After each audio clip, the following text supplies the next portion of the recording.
നമസ്കാരം. Raf talks ഫുട്ബോളിലേക്ക് ഏവർക്കും സ്വാഗതം. ഫുട്ബോൾ ലോകത്തെ ഇതിഹാസ പരിശീലകരിൽ ഒരാളാണ് ഇറ്റാലിയൻ പരിശീലകനായ ഫാബിയോ കാപ്പല്ലോ. നമുക്കറിയാം, അദ്ദേഹം Real Madrid, AC Milan, Juventus, England തുടങ്ങിയ പ്രമുഖ ടീമുകളെയൊക്കെ പരിശീലിപ്പിച്ചിട്ടുണ്ട്.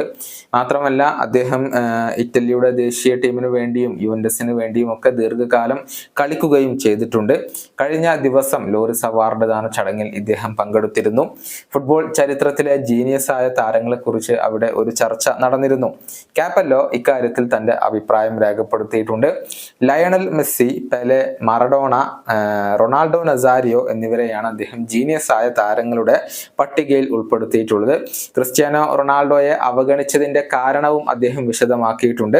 കാപ്പല്ലോയുടെ വാക്കുകൾ ഇങ്ങനെയാണ്: ക്രിസ്ത്യാനോ റൊണാൾഡോ തീർച്ചയായും മികച്ച താരമാണ്. ഒരുപാട് കിരീടങ്ങളും ബാലൻഡിയോറുകളും ഒക്കെ അദ്ദേഹം സ്വന്തമാക്കിയിട്ടുണ്ട്.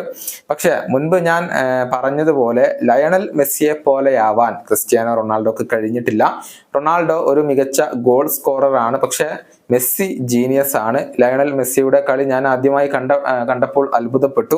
അന്ന് ബാഴ്സ പരിശീലകനോട് ഞാൻ ആവശ്യപ്പെട്ടത് മെസ്സിയെ എനിക്ക് നൽകാനാണ്. ഇപ്പോൾ ബാഴ്സലോണയിൽ കളിക്കുന്ന ലാമിന യമാലിന്റെ ക്വാളിറ്റിയും അത്ഭുതപ്പെടുത്തുന്നതാണ്. പക്ഷെ അദ്ദേഹത്തിന് ജീനിയസ് ആവാൻ കഴിയുമെന്ന് ഞാൻ കരുതുന്നില്ല. ഫുട്ബോൾ ലോകത്ത് 4 പേർ മാത്രമാണ് ജീനിയസ് ആയിട്ടുള്ളത്: Lionel Messi, Pele, Maradona, Ronaldo Nazario എന്നിവരാണ് ആ 4 പേർ. ഇതാണ് ഫാബിയോ കാപ്പല്ലോ പറഞ്ഞിട്ടുള്ളത്. നിലവിൽ ക്രിസ്ത്യാനോ റൊണാൾഡോയേക്കാൾ വ്യക്തമായ ഒരു മുൻതൂക്കം അവകാശപ്പെടാൻ ലയണൽ മെസ്സിക്ക് സാധിക്കുന്നുണ്ട്. 8 ബാലൻഡിയോർ പുരസ്കാരങ്ങളും 2 വേൾഡ് കപ്പ് ഗോൾഡൻ ബോളുകളും ലയണൽ മെസ്സി സ്വന്തമാക്കിയിട്ടുണ്ട്. കഴിഞ്ഞ തവണത്തെ വേൾഡ് കപ്പ് കിരീടം സ്വന്തമാക്കിയതോടുകൂടിയാണ് പലരും മെസ്സിയെ സമ്പൂർണനായി കൊണ്ട് പരിഗണിച്ചു തുടങ്ങിയത്. ഈ വീഡിയോയുടെ അവസാനിപ്പിക്കുന്നു. വീണ്ടും കാണാം.